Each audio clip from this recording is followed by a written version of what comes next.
नमस्कार, मेरा नाम है बलविंदर कौर नंदिनी। आप देख रहे हैं द रिव्यू हिंदी। दोस्तों, 10 से 18 फरवरी तक चला वर्ल्ड बुक फेयर खत्म हो गया है। हमेशा की तरह मैंने इस बार भी काफ़ी किताबें खरीदी।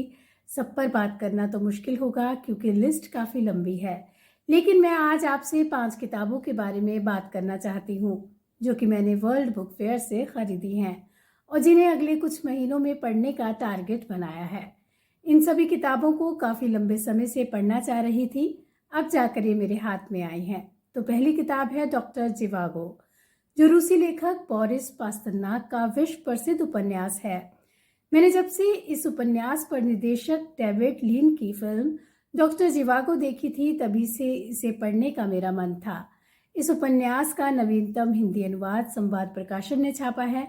आज आरुमति रामदास ने इसका अनुवाद किया है। इस किताब को दुनिया के सबसे विवादास्पद उपन्यासों में से एक कहना गलत नहीं होगा।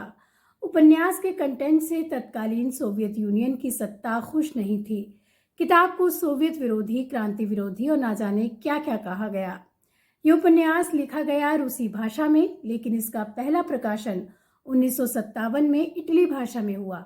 1958 में पास्तरनाक को साहित्य के नोबेल पुरस्कार से सम्मानित किया गया। हालांकि तत्कालीन सोवियत यूनियन की कम्युनिस्ट पार्टी के दबाव के चलते उन्हें इस सम्मान को मजबूरन अस्वीकार करना पड़ा। पास्तरनाक की मृत्यु 1960 में हो गई। रूस में इसका प्रकाशन 1988 में संभव हो पाया। 1989 में पास्तरनाक के बेटे येवगेनी ने अंततः अपने पिता की ओर से नोबेल पुरस्कार स्वीकार किया। कहते हैं कलम की ताकत राजनीति से बड़ी होती है। डॉक्टर जिवागो 2003 से मुख्य रूसी स्कूल पाठ्यक्रम का हिस्सा रहा है और इसे 11वीं ग्रेड में पढ़ाया जाता है। साथियों, इस किताब को पढ़ने के बाद मैं एक डिटेल वीडियो आपके साथ शेयर करूंगी। दूसरी किताब है यादों की बारात, मशहूर उर्दू शायर जोश मलिहाबादी की आत्मकथा।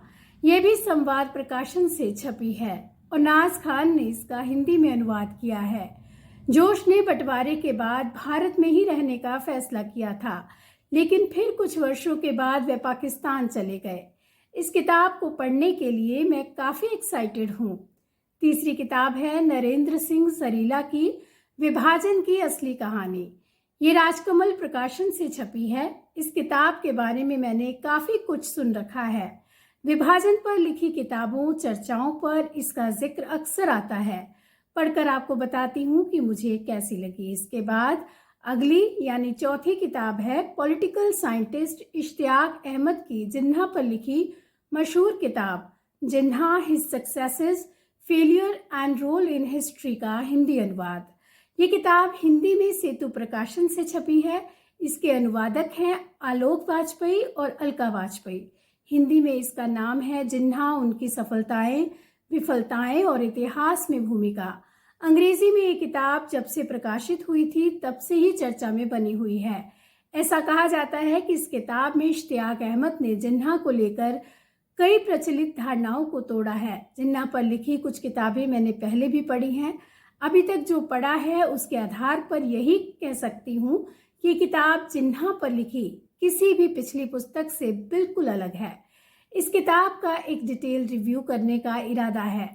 पढ़ते ही आपके लिए इसके रिव्यू का वीडियो लेकर जरूर आऊंगी। पांचवी किताब है मेरे प्रिय कवियों में से एक मंगलेश डबराल की समग्र कविताओं का संग्रह। इसे सेतु प्रकाशन ने मंगलेश डबराल सेतु समग्र कविता के नाम से छापा है। मंगलेश जी की कविताएं सवाल उठाती हैं, जवाब तलाशती हैं और धीमे स्वर में गहरी बात कह जाती हैं। समकालीन हिंदी कविता उनके बगैर पूरी नहीं कही जा सकती। काफी समय से मैं उनके समग्र के इंतजार में थी। तो साथियों, अगले कुछ महीनों में पढ़ने लिखने में बिताने हैं और आपसे बातचीत का सिलसिला तो जारी रहेगा ही। जल्द ही आपसे फिर मिलती हूँ एक नए वीडियो और विषय के साथ। तब तक के लिए नमस्कार।